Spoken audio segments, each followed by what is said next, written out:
jërë ngeen jëf mbokki internet yi Buzz Total TV ñooñee di avocat yi Ousmane Sonko mu di Juan Branco ak maître Clédor Ciré Ly ñoom nag ñu waroon a dem foofee rek nag si suba su CEDEAO ginnaaw rek ay plainte yoo xamante ne si na amaloon nas nag fa daate rek si siroon cour CEDEAO lu jëmoon si wàllum Ousmane Sonko ab état bu Sénégal ñu waroon ka fa ate suba amaloon ay audience ba tax na rek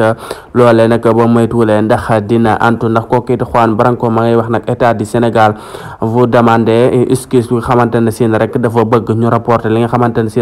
moo di audience bi nga xamante ne si rek waroon nas ka fa amal loolu nag tax na ñu amal fa sax ay sabotage ba xam ne rek ñu coupé internet bi ak électricité bi yëpp rek si centre ville boobee loolu nag lépp rek ñuy wax ne